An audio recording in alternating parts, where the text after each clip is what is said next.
বিরল রোগে আক্রান্ত ছেলের মৃত্যুর শোক যন্ত্রণা শেষ না হতেই দিলারা বেগম একই রোগে আক্রান্ত হয়ে জীবন মৃত্যুর সন্ধিক্ষণে মানবেতর জীবনযাপন করছেন।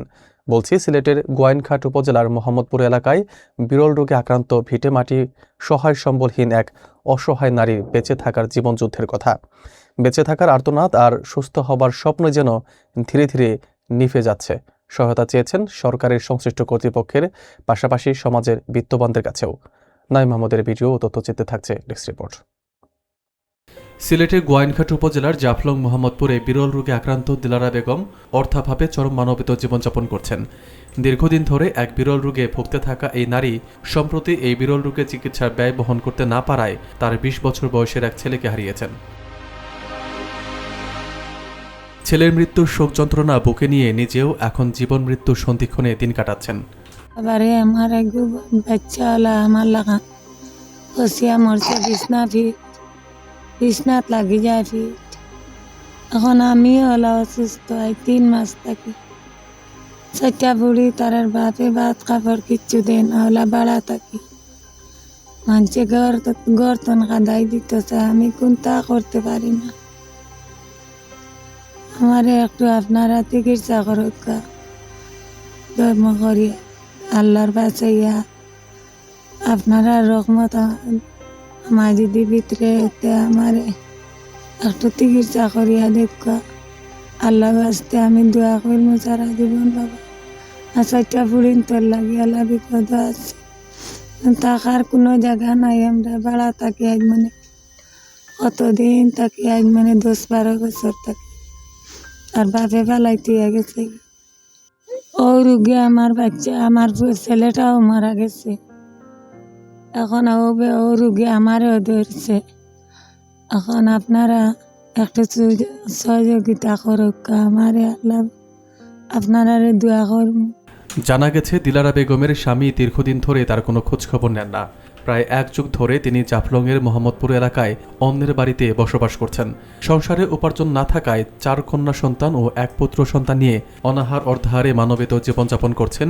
নেই মাথা গোজার ঠাইও। এই যে মহিলাটা আমাদের বাসায় থাকে, উনি ৩-৪ মাস ধরে আছেন।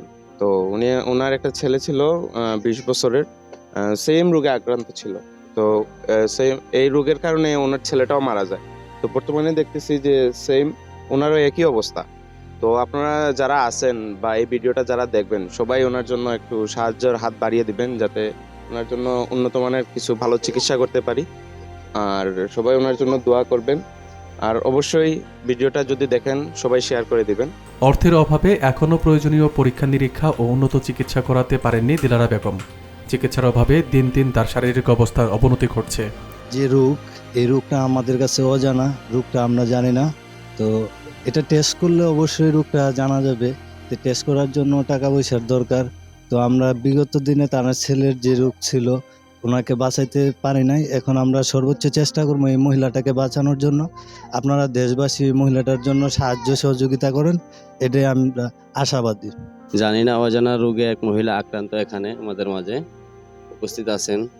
তো ওনার সেম রোগে ওনার ছেলেও মারা গেছে। জানি না ওনারও সেম রোগ হয়েছে। এখন আমরা মানবিক কাজের হাত বাড়াই, আপনারা একটু সাহায্য করবেন, সবাই পাশে থাকবেন। এমন সংকটময় পরিস্থিতিতে স্থানীয় সামাজিক সংগঠন মানবিক সহায়তার হাত বাড়ালেও তা দীর্ঘমেয়াদী চিকিৎসা বা পরিবারের ভরণ পোষণের জন্য পর্যাপ্ত নয়।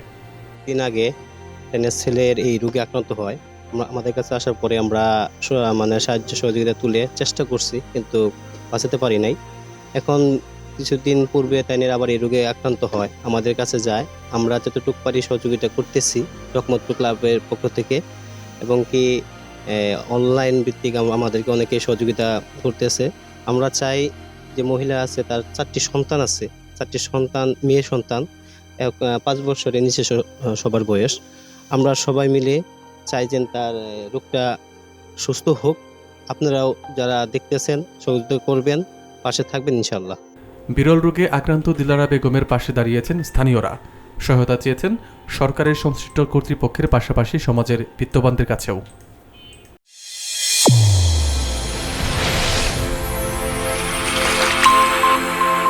চ্যানেল A1 হৃদয়ের স্পন্দন।